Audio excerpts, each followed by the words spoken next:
Chandni cooking ಚಾನಲ್ಗೆ ಸ್ವಾಗತ. ಇವತ್ತಿನ ರೆಸಿಪಿ ಸಿಹಿ ಕುಂಬಳಕಾಯಿ ಪಲ್ಯ. ಈ ಪಲ್ಯನ ರೊಟ್ಟಿಗೆ, ದೋಸೆಗೆ ತುಂಬ ಚೆನ್ನಾಗಿರುತ್ತೆ. ಇದನ್ನು ಹೇಗೆ ಮಾಡೋದು ನೋಡೋಣ ಬನ್ನಿ. ಸ್ವಲ್ಪ ಕಾಯಿ ತುರಿ, ಸಾಂಬಾರು ಸೊಪ್ಪು, ಮೆಣಸಿನ್ಕಾಯಿ, ಈರುಳ್ಳಿ, ಟೊಮೊಟೊ, ಸಿಹಿ ಕುಂಬಳಕಾಯಿನ ಕಟ್ ಮಾಡಿ ಎತ್ತಿಟ್ಕೊಂಡಿದ್ದೀನಿ. ಈಗ ಕುಕ್ಕರ್ನ ಇಟ್ಕೊಂಡು, ನಾನು ಕರೆಂಟ್ ಒಲೆಯಲ್ಲಿ ಮಾಡ್ತಾಯಿದ್ದೀನಿ, ನೀವು ಗ್ಯಾಸಲ್ಲಿ ಕೂಡ ಮಾಡ್ಕೋಬೋದು. ಇಟ್ಬಿಟ್ಟು ಕುಕ್ಕರ್ ಕಾದ್ಮೇಲೆ ಸ್ವಲ್ಪ ಎಣ್ಣೆನ ಸೇರಿಸ್ಕೊತಾ ಇದ್ದೀನಿ. ಎಣ್ಣೆ ಕಾದ್ಮೇಲೆ ಸ್ವಲ್ಪ ಸಾಸಿವೆನ ಹಾಕೊಳ್ಳಿ. ಟೈಮ್ ಇರೋರು ಹಾಗೇನೆ ಪಾತ್ರೆಯಲ್ಲೂ ಕೂಡ ಮಾಡ್ಕೋಬೋದು ಬಾಣಲಿಲಿ. ಅದೇನು 5 ನಿಮಿಷಕ್ಕೆಲ್ಲ ಬೇಯುತ್ತೆ ಸಿಹಿ ಕುಂಬಳಕಾಯಿ. ನಾನು ಟೈಮ್ ಇಲ್ಲದೆ ಇರೋ ಕಾರಣ ಕುಕ್ಕರಲ್ಲಿ ಮಾಡ್ಕೋತಾ ಇದ್ದೀನಿ. ಎಣ್ಣೆ ಕಾದು ಸಾಸಿವೆ ಚಟಪಟ ಆದಮೇಲೆ ಹಸಿರು ಮೆಣಸಿನ್ಕಾಯಿನ ಸೇರಿಸ್ಕೊತಾ ಇದ್ದೀನಿ. ಒಂದು 4 ಹಸಿರು ಮೆಣಸಿನ್ಕಾಯಿ ತಗೊಂಡಿದ್ದೀನಿ ಅಷ್ಟೇ. ಇವಾಗ ಒಂದು ಈರುಳ್ಳಿನ ಕಟ್ ಮಾಡಿ ಎತ್ತಿಟ್ಕೊಂಡಿರೋದನ್ನ ಸೇರಿಸ್ಕೊತಾ ಇದ್ದೀನಿ. ಸೇರಿಸ್ಕೊಂಡು ಚೆನ್ನಾಗಿ ಫ್ರೈ ಮಾಡ್ಕೊಳ್ಳಿ. ತುಂಬ ಈಸಿ ಈ ಪಲ್ಯ ಮಾಡ್ಕೊಳ್ಳೋದು ಕೂಡ, ಬೇಗನೂ ಕೂಡ ಆಗುತ್ತೆ. ಈರುಳ್ಳಿ ಮತ್ತು ಹಸಿರು ಮೆಣಸಿನ್ಕಾಯಿ ಚೆನ್ನಾಗಿ ಫ್ರೈ ಆಗಬೇಕು.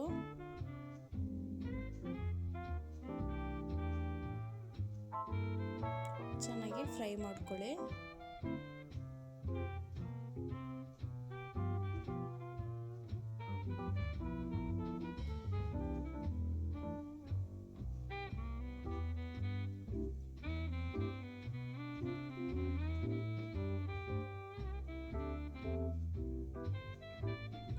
ಪಲ್ಯ ತುಂಬ ರುಚಿಯಾಗೂ ಇರುತ್ತೆ. ರೊಟ್ಟಿಗೆ, ದೋಸೆಗೆ ತಿನ್ನಬೇಕು, ತುಂಬ ಚೆನ್ನಾಗಿರುತ್ತೆ. ಈರುಳ್ಳಿ ಮತ್ತು ಹಸಿರು ಮೆಣಸಿನ್ಕಾಯಿ ಫ್ರೈ ಆದಮೇಲೆ ಒಂದು ಸಣ್ಣ ಟೊಮೊಟೊನ ಕಟ್ ಮಾಡಿ ಹಾಕೋತಾ ಇದ್ದೀನಿ. ಬೇಕು ಅನ್ನೋರು ಇನ್ನೂ ಒಂದು ಸ್ವಲ್ಪ ಎಣ್ಣೆ ಹಾಕೋಬೋದು. ನಾನು ಎಣ್ಣೆನ ಸ್ವಲ್ಪ ಕಡಿಮೆ ಯೂಸ್ ಮಾಡೋದ್ರಿಂದ ಸ್ವಲ್ಪ ಹಾಕೊಂಡಿದ್ದೀನಿ.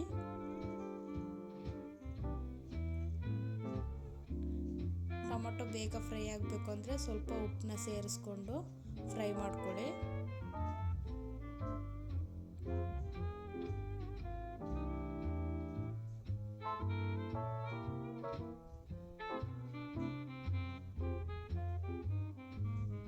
ಟೊಮೊಟೊ ಚೆನ್ನಾಗಿ ಫ್ರೈ ಆದಮೇಲೆ ಸಿಹಿ ಕುಂಬಳಕಾಯಿನ ಕಟ್ ಮಾಡಿ ಎತ್ತಿಟ್ಕೊಂಡಿದ್ದೀನಿ. ನಾನು ಅದನ್ನ ಸೇರಿಸ್ಕೊತಾ ಇದ್ದೀನಿ.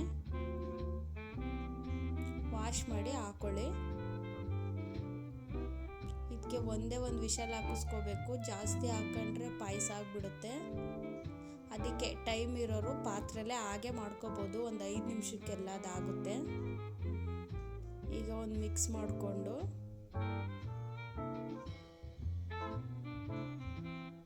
ಇದಕ್ಕೆ ಹಸಿರು ಮೆಣಸಿನ್ಕಾಯಿ ಇರಲೇಬೇಕು. ಖಾರ ಪುಡಿ ಹಾಕೊಂಡು ಮಾಡ್ಕೊತೀವಿ ಅಂದರೆ ಚೆನ್ನಾಗಿರಲ್ಲ.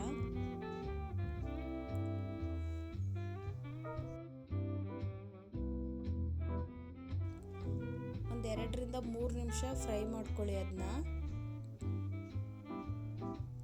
ಈಗ ರುಚಿಗೆ ಎಷ್ಟು ಬೇಕೋ ಅಷ್ಟನ್ನ ಉಪ್ಪನ್ನ ಸೇರಿಸ್ಕೊಳ್ಳಿ. ಈಗ ಕಟ್ ಮಾಡಿ ಎತ್ತಿಟ್ಕೊಂಡಿರೋ ಸಾಂಬಾರು ಸೊಪ್ಪನ್ನು ಕೂಡ ಹಾಕೋತಾ ಇದ್ದೀನಿ. ಮತ್ತು ಸ್ವಲ್ಪ ಕಾಯಿ ತುರಿ ಇರಲೇಬೇಕು. ಸ್ವಲ್ಪನಾದರೂ ನೀವು ಹಾಕಲೇಬೇಕು. ಹಾಕೊಂಡು ಚೆನ್ನಾಗಿ ಮಿಕ್ಸ್ ಮಾಡ್ಕೊಳ್ಳಿ.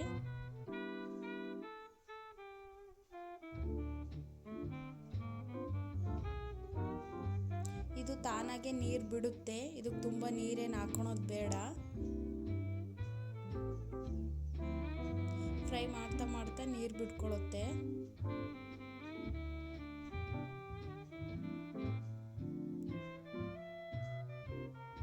ಹೀಗೆ ಒಂದು 2ರಿಂದ 3 ನಿಮಿಷ ಫ್ರೈ ಮಾಡ್ಕೊತಾ ಇದ್ದೀನಿ. ಈಗ ಸ್ವಲ್ಪ ನೀರನ್ನ ಸೇರಿಸ್ಕೊತಾ ಇದ್ದೀನಿ. ಒಂದು ಅರ್ಧ ಲೋಟ ಇದೆ ನೀರು, ಅದರಲ್ಲಿ ಸ್ವಲ್ಪ ಸೇರಿಸ್ಕೊತಾ ಇದ್ದೀನಿ.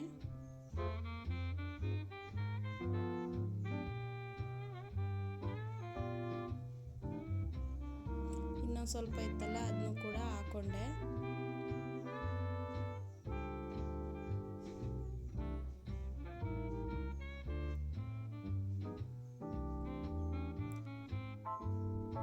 ಇದಕ್ಕೆ ಸ್ವಲ್ಪ ಅರಿಶಿನ ಪುಡಿನ ಸೇರಿಸ್ಕೊಳ್ಳಿ.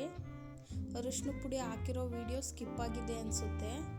ಸ್ವಲ್ಪ ಅರಿಶಿನ ಸೇರಿಸ್ಕೊಂಡು ನೀಟಾಗಿ ಮಿಕ್ಸ್ ಮಾಡಿಕೊಂಡು ಲಿಡ್ನ ಕ್ಲೋಸ್ ಮಾಡಿ ಒಂದೇ ಒಂದು ವಿಷಲ್ ಹಾಕಿಸ್ಕೊಂಡು ಹಿಂದೆನೇ ವಿಷಲ್ ಎತ್ತಿ.